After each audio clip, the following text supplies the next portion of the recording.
今回紹介させていただくのは宮城秀隆のバンダナシャツです。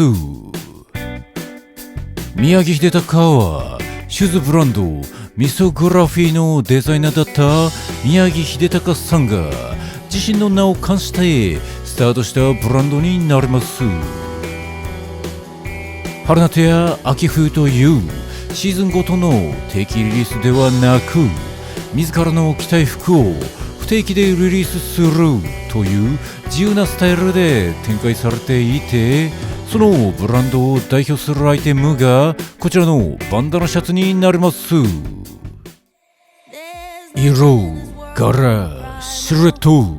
いずれも申し分なくかっこいいアイテムですが、名前の通りヴィンテージのバンダナから作られている一点物のリメイクアイテムになりまして、ここでバンダナが用いられているというのが何よりものポイントでしょう。実はバンダナはファッション誌においてもかなり奥深いアイテムになりまして、このチョイスがデザインの強度を高めてくれていますので、まずはバンダナというアイテムのちょっとした歴史について紹介します。バンダナの由来はヒンドゥー語で縛り染めを意味するバンドゥヌーと言われていて、16世紀後半、当時スペインの植民地だったメキシコの労働者が襟なしシャツの首部分を日光から守るためバンダナを巻き始めたのが実用的な部分での始まりだと言われています。その後19世紀には西部開拓の過酷な牧道生活に欠かすことのできないアイテムとしてカーボーイハットと共に重宝されます。カーボーイハットが日差しよけ以外にも傘、バケツ、うちわ、耳の防寒具など様々に活躍した一方で、バンダナは同じく日差しや風よけ以外にハンカチ、マスク、帽子、包帯、紐、旗、巾着などあらゆる用途に使える万能アイテムとして機能しました。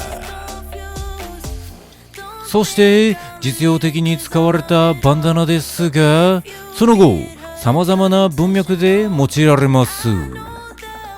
性的指向を示すために用いられたり、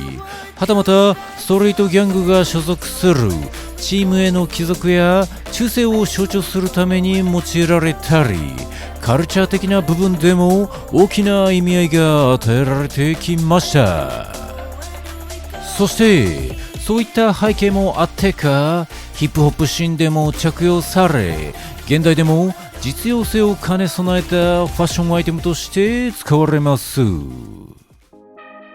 長くなりましたが、そんなバンダナという物語にあふれたアイテムをもとにリメイクされたのがこちらのバンダナシャツになりまして、デザインの強度が高いのも納得です。そもそもリメイク自体が物語を感じさせる作りであるのに、バンダナという素材自体にも歴史があって、さらに実際にパーツとなっているバンダナのそれぞれがヴィンテージのため、各パーツそれぞれにきっと何かしらの物語があるわけです。どういう流れや経緯でここにたどり着いたのかは分かりませんが、最終的にデザイナーの宮城さんのお眼鏡にかなってこうして一点物のシャツになっていると考えると、それだけで愛着が湧きますよね。ちなみに宮城さんのお眼鏡にかなってと言いましたが、バンダナの配置やバランスは全て職人さんが決めていて、使用するバンダナの柄は全て宮城さんが実際に厳選されているそうです。そのため中心の正方形部分などおおよその組み合わせやデザインなどは決まっているのですが、そのリリースタイミングで集められるヴィンテージのバンダナによって色味も柄も変わってくるので、完全に同じものはない一点物になっております。バンダナシャツというかバンダナっぽいペイズリーの柄を用いたシャツ自体はいろんなブランドからリリースがありますが、こういうヴィンテージのバンダナから集めてきて作り込んでという一点物でリリースしていて、この価格で買えるのは宮城秀隆ぐらいかと思います。もう一回り二回り予算的にも余裕があるというのであれば、チルドレン・オブ・ザ・ディスコダンスやレディメイドなども可能性はあるかもしれませんが、やはりバランスを考えると宮城秀隆のは本当にいいと思います。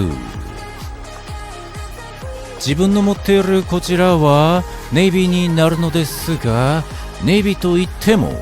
ただ単純でフラットなネイビーではないんですね。どのパーツのバンダナもネイビーで間違いはないのですが、その濃淡には少しずつ差があります。白って200色あんねん。これはアンミカさんの名言ですが、宮城秀隆のネイビーは果たして何色なのでしょう。とても難しいですが、このモデルでパッと見るだけでも 4,5 色はありそうな気がしています。その絶妙なグラデーションの雰囲気もいいですし、個人的にはセクションごとに都度境界が縫い付けられているこの針が多い感じもリメイク感があって好きです。作られ方的に古着やグランジ的なアイテムとも非常に相性がいいですが、モードな表情もあったりするのでスラックスなどと合わせてもかっこいいですね。ちなみに宮城さんの定番ボトムスといえばラングラーのランチャードレスジーンズなので、ここの相性も抜群です。春夏は1枚で様になりますし、秋冬もインナーとして活躍してくれるでしょう。ポップアップストアやオンラインショップで不定期にリリースされるので、インスタグラムなどをチェックしておくのがおすすめです。実店舗はまだ行ったことがないので、在庫がどれぐらいあるかは少しわからないのですが、人気の方は毎度すぐに完売になってしまうイメージです。素材のバンダナを集められないと制作ができず、今後もそれほど供給が増えることはないのかなと思いますので、気になったという方はぜひお見逃しなく。そんなところで宮城秀隆のバンダナシャツのご紹介でございました。ご視聴くださり誠にありがとうございました。